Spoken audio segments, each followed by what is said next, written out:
Hello friends, आपका स्वागत है आपकी चर्चा में। तो चलिए आज ले चलते हैं आपको एक हनीमून पर। चौंकिए मत। हनीमून ये काफ़ी पर्सनल पर्सनल मैटर होता है, लेकिन हमारे इन्फ्लुएंसर ऐसे हैं। इन्फ्लुएंसर समझते हैं ना, जो बेसिकली लोगों को गाइड कर रहे हैं लाइफ के बारे में, लाइफ स्टाइल के बारे में। लेकिन हमारे एक इन्फ्लुएंसर हैं कि जो कि हनीमून पे जा रहे हैं और साथ साथ 2 और 7 लोगों को लेके जा रहे हैं। ऐसे इन्फ्लुएंसर का अभी अभी एक ब्लॉग देखा और उसी से पता चला कि हनीमून पे जाने के लिए तो और लोगों की भी ज़रूरत होती है। पूरा का पूरा जो ब्लॉग देखा ऐसा लगा कि टोटल लोगों को ये समझते हैं कि कुछ जानते ही नहीं हैं, और जो भी कुछ कर रहे हैं वो ना तो कुछ समझेगा, जैसा ये कहेंगे वैसा ही मान लिया जाएगा। चलिए शुरुआत करते हैं इनकी प्लानिंग से। इन्होंने यहाँ से मोदा से जाने का प्लान किया है कि हम जम्मू कश्मीर जाएंगे, यानी कि कश्मीर जाएंगे हनीमून पर। और बड़ा ही पहले तो सबसे सजेशन मांगे और फिर डिसाइड किया कि हाँ हम वहाँ जाएंगे, कश्मीर जाएंगे। अब देखिए, कश्मीर जाने के लिए जम्मू जाना पड़ता है, और जम्मू जाने के लिए आप चाहें तो कानपुर से भी एक ट्रेन ले सकते हैं। लेकिन कानपुर से कोई ट्रेन नहीं ली गई, कानपुर से अपनी गाड़ी लेकर गए हैं दिल्ली। और उसके लिए लेके गए हैं 2 लोगों को, जो बेसिकली उनको असिस्ट करेंगे ड्राइविंग में, और वो लोग जो आराम से वहाँ पीछे बैठेंगे, अपने ब्लॉगिंग करेंगे और ये सब चलाएंगे। कुल मिला के ये है कि सारी चीज़ इस तरह से ऑर्गेनाइज़ की गई कि भाई हाँ हम जो है वहाँ जा रहे हैं, दिल्ली जा रहे हैं, और फिर दिल्ली के बाद में फिर वहाँ से हमने एक पैकेज लिया है, जो बेसिकली हमें कश्मीर का पैकेज दिया है, जो सारा कुछ अरेंजमेंट करेंगे। अब ये बताइए कौन सा ऐसा पैकेज इन्होंने किया जिसमें कि वो लोग अरेंजमेंट नहीं कर सके, और वो भी टिकट का अरेंजमेंट नहीं कर सके, जबकि ये बिल्कुल वेल प्लान्ड होता है। किस होटल में ठहरना है, कैसे जाना है, किस तरीके से जाना है, कौन सी ट्रेन से जाना है, किस तरह से जाना है, ये सब कुछ प्लान होता है। और जहाँ तक मैं समझता हूँ, आप सोशल मीडिया उठाकर देख लीजिए, करोड़ों रुपए कमाते हैं ये। और उसके बाद में इनका जो पैकेज का जो ड्रामा है कि इन्होंने के पैकेज लिया और ऐसे किया, 2 2 लोगों को साथ में लेके जा रहे हैं। अरे, कश्मीर जाने वाले लोग और ख़ास तौर से हनीमून पे जाने वाले लोग फ़्लाइट लेते हैं और सीधा अपना जो पैकेज जो है उसको एंजॉय करते हैं। इसमें हेडेक नहीं लेते वो कि कहाँ जाना है, कैसे जाना है और कब जाना है। तो बड़ा इंटरेस्टिंग इंटरेस्टिंग चीज़ें देखने को मिलती है। चलिए, इन्फ्लुएंसर है, सीख लीजिए इनसे, कुछ तो सीख लीजिए। अब ये लोग जो है वो दिल्ली पहुंचते हैं। अब दिल्ली क्यों पहुंचते हैं, दिल्ली जाके फिर दूसरी बात पता चलती है कि अब हम बाई रोड जो है जम्मू जाएंगे।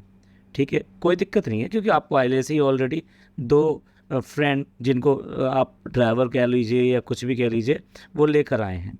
और देखिए वो भी ऐसे हैं कि उनको दिल्ली आना था और दिल्ली इनको छोड़कर वापस जाना था। लेकिन उनकी फैमिली की कोई रिक्वायरमेंट नहीं है, ना इनकी कोई रिस्पॉन्सिबिलिटी है, ना कुछ है। बस सीधे वो जा सकते हैं, हाँ कश्मीर चलिए, कश्मीर चलिए।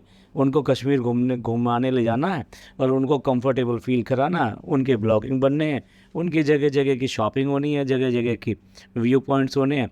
और ये सारी ट्रिप को कंट्रोल करने के लिए, उनको ऑर्गेनाइज करने के लिए कोई पैकेज नहीं। पैकेज यही है कि 2 लोगों को साथ में लेके जा रहे हैं और ये चल रहा है। अच्छा, दिल्ली क्यों जाना हुआ फिर, दिल्ली रात में रुकना क्यों हुआ? दिल्ली रात में रुकना इसलिए हुआ कि वहाँ से शॉपिंग करनी थी, और वो भी शॉपिंग ऐसी जो जितना हो सके फ्री की शॉपिंग हो। अब देखिए, कोई भी आदमी अगर दिल्ली आता है और दिल्ली में उसको नाइट स्टे करना हो, तो वो कौन सा एरिया में रुकना पसंद करेगा? लेकिन ये लोग जाते हैं सीधे सीधे शाहीन बाग। शाहीन बाग क्यों जाते हैं? क्योंकि वहाँ काफ़ी ज़्यादा कम्युनिटीज़ जो है वो मुस्लिम कम्युनिटीज़ हैं, और वहाँ पर इनके जानने वाले काफ़ी लोग मिल जाने हैं। चाहे वो शॉपकीपर्स हो, चाहे होटल वाले हों, चाहे कोई भी हो, लेकिन वहाँ मिल जाने हैं। और ऐसे ही हुआ। अब देखिए, ख़रीदने गए थे कुछ और ख़रीद रहे हैं कुछ, और वो उसके बाद में फ्री में एक्सेप्ट कर रहे हैं कुछ।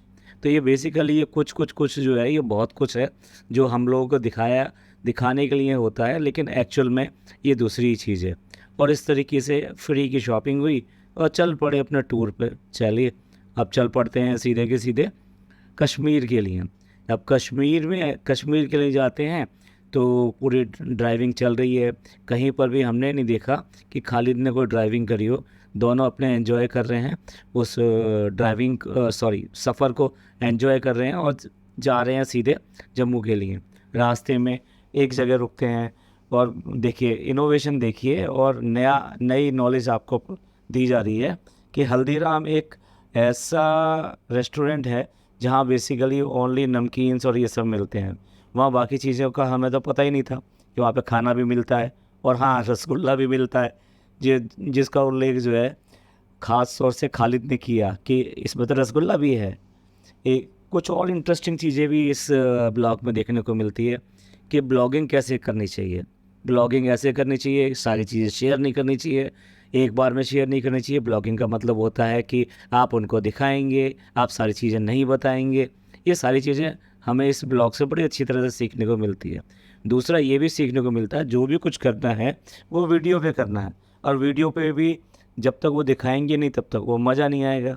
तो इसके लिए मैं एक वर्ड यूज़ कर रहा हूँ, खालिद को भी धमकाया गया कि आपकी हिम्मत कैसे हुई, आपने तो चाय केटल से सीधे सीधे कर दी, और वीडियो ऑन नहीं था, कैमरा ऑन नहीं था, ये क्या कर रहे हैं आप, तो मेरा सारा ब्लॉग ख़राब कर देंगे, जो मेरी अर्निंग है वो सब ख़राब कर देंगे। अब देखिए ब्लॉग इतनी जल्दी आएंगे, पहले से इंडिकेशन दिया जा रहा है कि ब्लॉग जो छोटे छोटे होने चाहिए। छोटे कितने होने चाहिए आपको बता दूँ, 18 मिनट के नहीं होने चाहिए, वो 17 मिनट और 59 सेकंड के होने चाहिए। 1 सेकंड कम करके जानबूझ के ब्लॉग जो किया गया है वो 17 दिखाई दे, इसलिए किया गया है। और ये छोटा ब्लॉग था, यानी आप समझ लीजिए 18 मिनट का अगर छोटा ब्लॉग है तो बड़े ब्लॉग क्या होंगे। तो कुल मिला के ये है कि अब बहुत जल्दी ब्लॉग आएंगे, एक ही दिन में 2 ब्लॉग आ चुके हैं, और इस तरीके से आप आगे भी 2 ब्लॉग जो है दिन में देखेंगे। क्योंकि बेसिकली मेन फोकस जो है वो किस पर है, मेरे को ये समझ में नहीं आता। आप लोग इन्फ्लुएंसर हैं तो आप कम से कम जो कुछ दिखाना चाहते हैं वो कम से कम ऐसा दिखाएं जो दूसरे लोग देखकर समझ सकें और सीख सकें।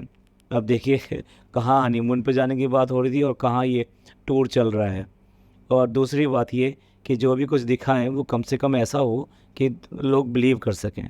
साफ साफ आपकी सारी चालाकियाँ, जो लोग आपको एक नाम देते हैं चालू अपी, तो वो दिखाई देता है।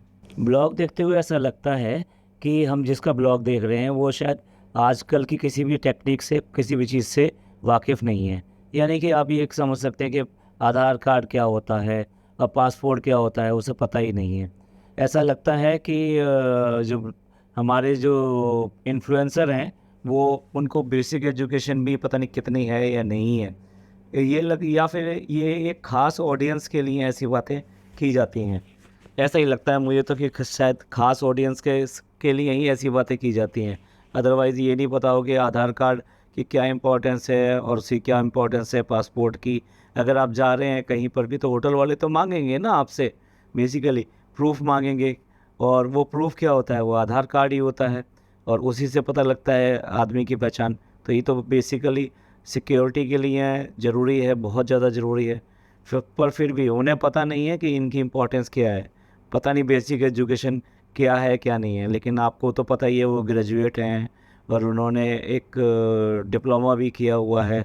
तो ठीक है, आज के व्लॉग में आपने इतना सब कुछ दिखाया, जो दिखाया वो हमें समझ में आ गया और हमने बता भी दिया। तो फ्रेंड्स, आप अपनी राय बताएं कि ये जो व्लॉग है इसमें जो दिखाया गया है वो क्या है, और जो दिखाना चाहते थे वो क्या है। तो इस पॉडकास्ट को यहीं ख़त्म करते हैं और मिलते हैं अगले पॉडकास्ट में। खुश रहिए, खुश रखिए, और ज़िंदगी के में अपने रिश्तों की अहमियत समझिए और उसको आगे सहेज के रखिए। शुक्रिया, धन्यवाद। आपको पसंद आया हो तो आप लाइक करें, सब्सक्राइब करें और शेयर करें। Thank you.